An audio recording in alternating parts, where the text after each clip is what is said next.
Okay, welcome. This is Beats and Sounds, and of course, like on KC2, I've told you that we are with Falana. She's a musician from Nigeria.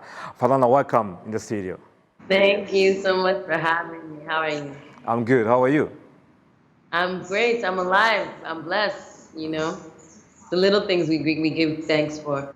Well, let's let's start with 2021. How is 2021 treating you, though? I think it's already better than 2020. I just released a song which I'm really excited about. So I'm really excited for releasing more music as the year continues to go on.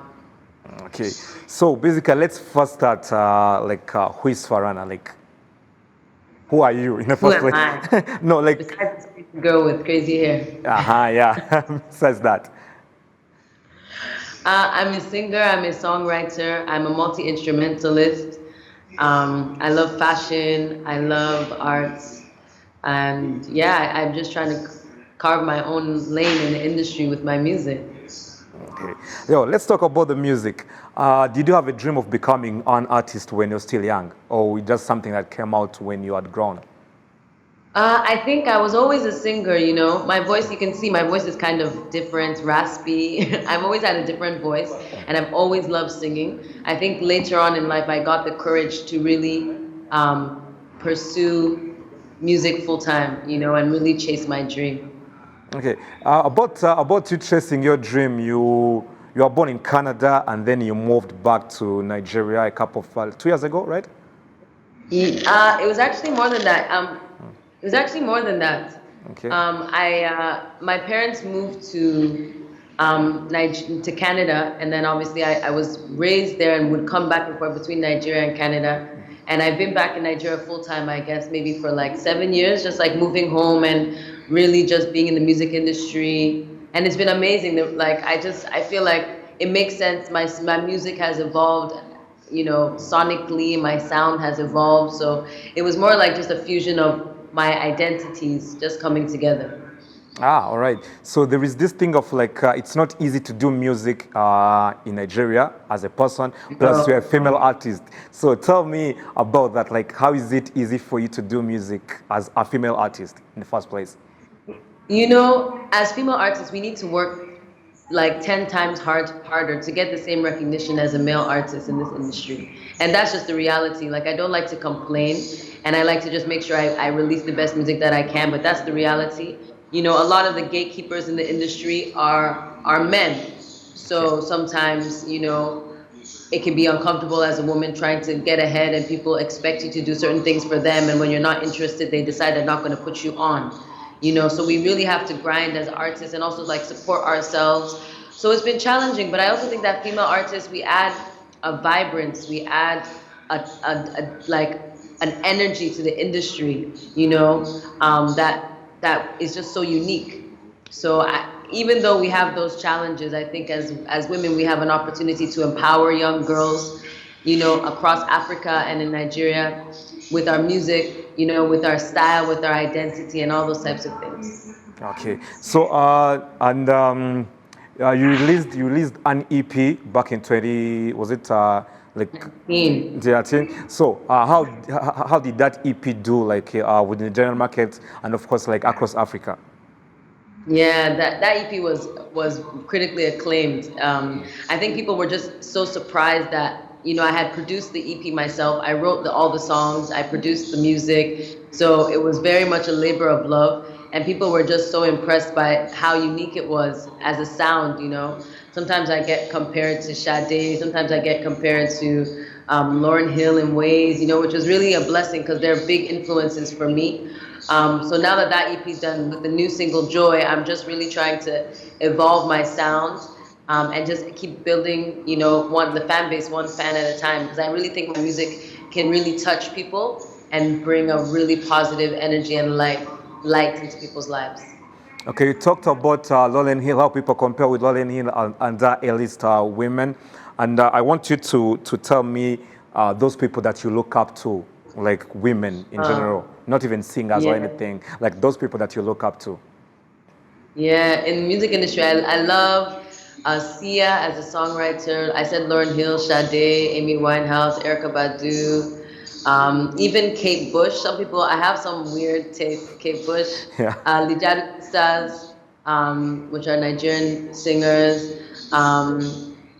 Also, like Florence and the Machine.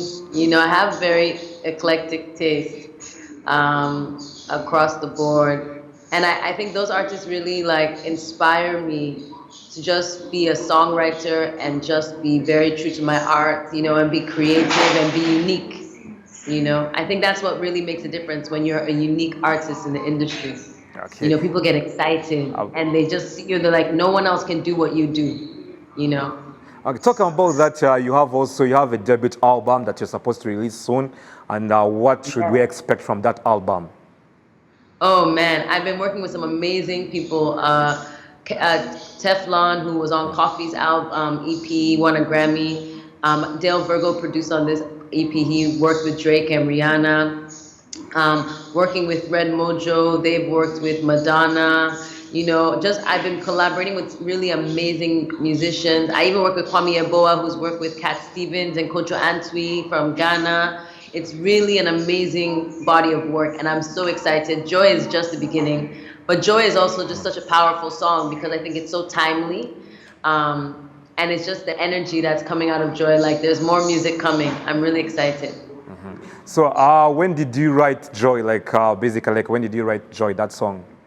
So Joy was written literally 2 weeks before the lockdown. So I think before the whole world went into lockdown. So this is like middle of February, and then the world went into lockdown in March. So people always think that, oh, you know, Joy, you probably wrote it in the pandemic. You know, the song feels prophetic because I wrote the song before we even knew that the world needed the song. Okay. You know, which I think is so powerful for me. When the song says, look up and count your blessings, one day at a time, live my life, you know. Everybody's just living one day at a time. We do the best that we can. Artists are not performing. People are forced to communicate everything digitally, you know. But if we just focus that one day at a time, you know, I've been seeing it on Instagram and people talking about it on Twitter, one day at a time, you know, and it's amazing. So I feel like that song really has a place and is important right now. Okay, closing the interview, have you been to Rwanda? That's the first question. I know you have been. I have. I miss Rwanda. I was in Kigali in 2019, August, for a concert at Marriott in Kigali. So we did a tour for my last EP, Chapter 1, that we talked about. So I had an amazing concert there. It was sold out. The energy was amazing. I was so grateful for that show. I posted about it on my social media that Kigali was really special. And you know, they say Kigali is the city of 1,000 hills. Like Yeah. the view. Yeah, is the view is so stunning. nice and everything else. So, It was so stunning, have a and I time felt to, so special to be in Kigali. And I can't wait to come back after everything opens up. did you have time to chat with any artist in Rwanda, or do you know any artist in Rwanda? Yeah, I got to connect with Igor. He's so super cool. He was working at one of these schools. It was like Nyundo Music School. Nyundo Music School. Yes, exactly. So I went out there and they were amazing. Those kids were so talented, seriously talented. And I just felt good to just be that energy and inspiring those youth and those young people and connecting with Igor. He's super down to earth, very talented. It was amazing. And Mighty Papa, who runs the school, also he's toured the world, you know.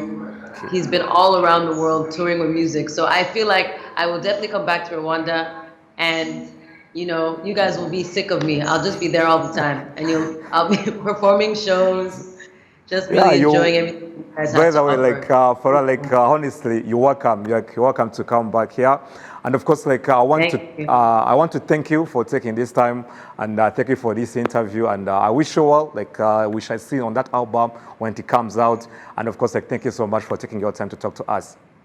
Thank you, and I love your hair, the accessory on your hair, on your thread. It's super cool. No, I like funky things. I know. Thank you. Thank you so much, Falana. Thank you. Okay. As we've been saying, you're still watching KC2. The show is called Beats and Sounds. Let's watch Joy coming from Falana. I'll be right back.